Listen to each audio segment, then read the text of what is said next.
Hi, happy late new year, and once again, just when you think this comedy is also over, nope. Ubisoft strikes again, and I gotta say, I kinda believe that Ubisoft intentionally committing self deletion is a conspiracy theory, but is it?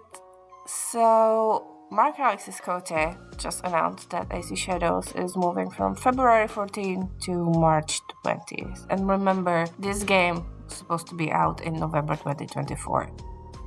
What's wrong with this game? Or better question is, how broken is it? Because we all know what's wrong with it, it's glaringly obvious. But how broken is it? Because think about it, really had to be unplayable in November to move it to February. And it's clearly still ship that's sinking because they need extra months. Sure, they are scared of how Outlaws launch, but everyone should get ready for one buggy game on arrival. Meanwhile, Warhorse is not only moving KCD to a week ahead, but they are now also sending review copies months early. And the joke is, everyone and their mom is expecting KCD to have bugs. Ubisoft doesn't get that grace.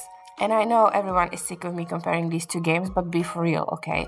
Just look at it from the marketing standpoint. It's actually insane. Warhorse is trying their absolute best. X account on fire, releasing promo miniseries with actors. Once again, I'm asking where the actors of Yasuke and Naoe are. We don't know because they are hiding. They are sending review copies weeks ahead, while Ubisoft is quite literally banking on the IP. Like, it's the only thing Shadows has to offer. I'm not even joking here. If Assassin's Creed Shadows was named only Shadows, the game would be dead on arrival. Not even the feudal Japan setting would save it. I mean, who remember Rise of the Ronin?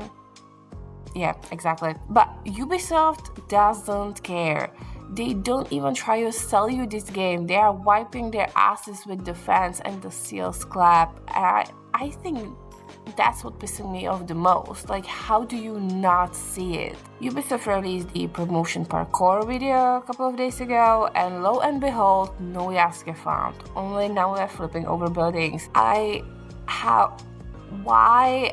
I'm all support.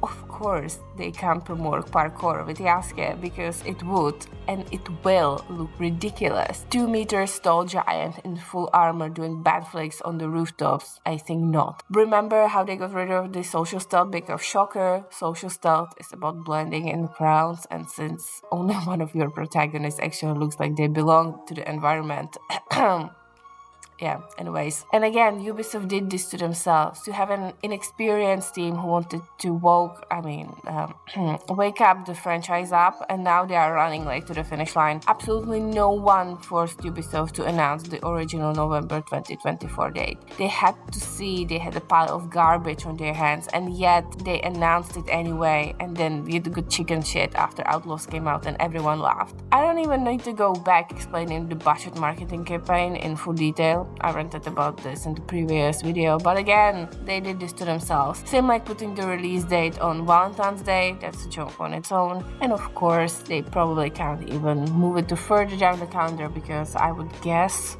the investors want Shadows to come out in the first quarter of 2025 in hopes to make these at least some profit because Ubisoft is sinking like a Titanic. And I've seen some people being sad about this and no. Zero sympathy from me. I'm sorry, but they had their chance. Multiple, actually. They could have made AC Shadows with actual samurai protagonists. They didn't have to shut down the studio of their only successful game in the last few years, being the Prince of Persia. They didn't have to make slop like Outlaws. They didn't have to make X-Defiant, chase the mythical cow. They didn't have to tank hundreds of millions of dollars on bloody skull and boats. I'm not even gonna talk about the alleged misconduct and toxic environment in their studios. Do I want more good AC games? Yeah, but let's be real, the good ones are not coming back, and Ubisoft deserves to die because no studio should get away with this much slop, money loss, and incompetence. So the good thing about Shadows crying and running is that Kingdom Come Deliverance 2 is gonna have a feast in February. No more rushing through the campaign to finish it before AC Shadows comes out. Warhorse Death will have a fat bonuses, and Shadows will, well, it will come out. And as I have said before, people will buy it because of the IP and the Japan selling, but the real question is, with the ballooning budget, every delay costs money and it's not cheap these days. Again, ask Skull and Bones, will it be able to make enough money to not only pay for itself, but to save the entire company? Because make no mistake, the entire existence and future of Ubisoft is riding on this game. It's do or die, and personally, I can't wait to see this play out. Thank you so much for watching this video. If you want to have more random rants, you can subscribe or like or dislike. I really don't care. Have a wonderful day, and I'll see you next time.